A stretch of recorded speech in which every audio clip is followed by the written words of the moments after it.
Kasi. Hindi siya makatayo lang yun.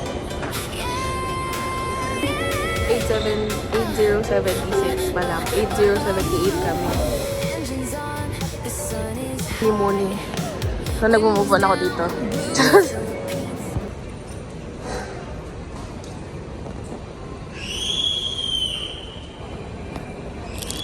Meron silang free na coffee.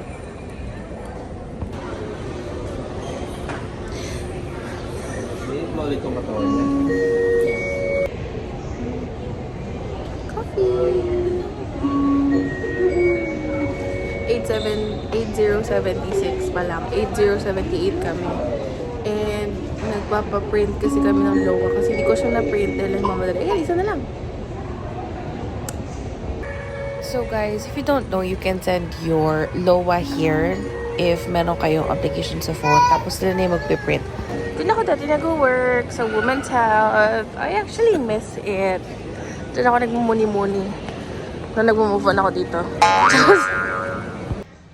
So, we're waiting. There's 3 kids ahead of Esme and pang 4th pa ata siya. Pero pupunta na kami doon. Wala kasing chair na malapit eh. So, the reason why kami nagpa-check up kasi the reason why kami nagpa-check up sa pedia kasi 3 days na siyang may lagnat. Today, wala masyado, pero mainit pa rin siya. Wala masyado, pero mainit. Hindi. Ang temperature niya, mag-base tayo sa vital signs. Ang temperature niya kanina umaga ay 36.3. 36.3. Pero matamlay pa rin siya. And isa sa mga kinaka-anxious ko is meron siyang cough. Walang phlegm. And I'm not even sure if it's cough talaga, like yung viral infection. I'm more concerned kung sore throat to. Kasi yung cough niya kasi, yung pag-ubo niya is related, or it sounds like more of a sore throat instead of a cough. Kasi wala siyang phlegm, hindi siya, basta feeling ko hindi Makati kasi hindi siya consecutive, but it's there. So, ayun. We're just waiting to be called. And gusto ko nga lang pala ipagmalaki sa inyo tong stroller namin. And si Esme dumedede siya. Ito hindi to kasama dito. Meron tong kasama na lalagyanan talaga. Pero kasi medyo maliit siya and hindi siya sturdy. So, yung binili ko sa Black App, dito ko nilagay. Tapos ito, Trader Joe's coming from my stepmom, my father's wife, Tita Beth from US. Tatayo yan. Tingnan nyo. Ay, hindi niya kaya. Naghihina siya kasi. Hindi siya makatayo, lang hihina siya. That's a bite of an ant, I think. Bigla na lang kasi meron kaming, di ba, 1 week kaming wala. So, nagkaroon kami ng ant problem sa sala. Come on. Ayan. So, kagat siya ng ant. Kasi nagulat kami, pag tayo niya, ayan o, yung cough. It could be viral, could be really an infection, but it could be just a sore throat. We'll see. So, ito ay 1 year na sa amin, or, hindi pala, I think 6 months, or more than that. Kasi itong stroller na to, hindi ito yung first stroller ni Esme. Yung first stroller niya is maliit lang. And sobrang helpful sa amin nito kasi natatayo to. Ayan, na-extend siya. So, whenever we're outside, we're traveling, pag wala kaming or masikip yung bed, hindi kasya si Esme, dito namin siya nilalagay. And she sleeps so soundly. Even sa car seat niya. Kasi sanay naman siya sa travel eh. So, dito namin siya nilalagay. Tapos nako-coveran siya dito. And may kasama tong net, mosquito net, to cover this area. Tapos, ayan o, meron siyang net din dito for air. And para may makita si Asmi whenever she's still awake. Meron siyang lock dito. So, it's very easy, foldable. Ito din, napupunta siya dito. So, pwede mo siyang itulak ng pag ganon, pag ganyan. Tapos, meron siyang storage sa ilalim. Andun yung mga extra diapers, nappies niya. Kasi, I like to keep extra nappies, her extra shoes, and extra na, wet wipes. There's a lock for, tawag na dito 4x4.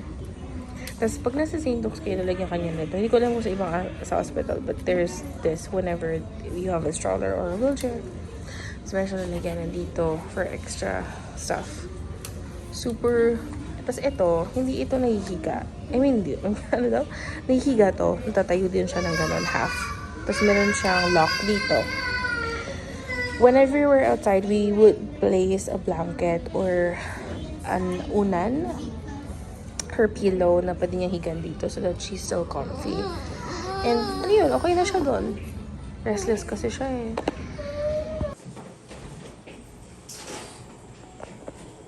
Basta po pala guys. Opo, ata. Isa pa lang. May palibre si St. Luke's. A big thank you for them becoming world's best hospital this year. Amazing. Honestly, maganda talaga kasi ang St. Luke's eh. So, kailangan ni Esme mag-laboratory if in Monday, on Monday, hindi pa nawala yung fever.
So, nakauwi na kami. Bumili na kami sa Ace Hardware.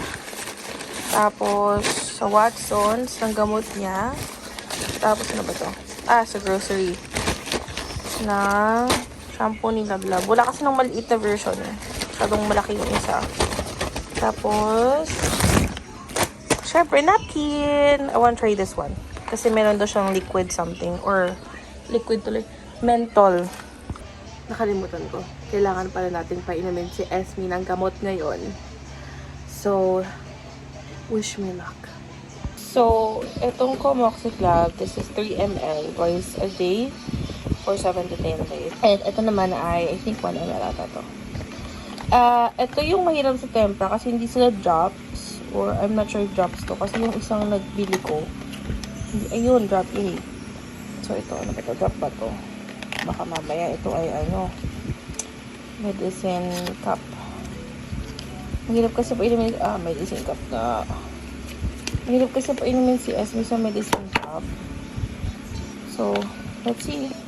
So, ngayon, ayos na kami. Ano, wala na yung lipstick ko. Well, dami ko naman na kasing ininom ngayon. So, ayun. That's it for today's video or vlog. I'll see you next vlog. Bye!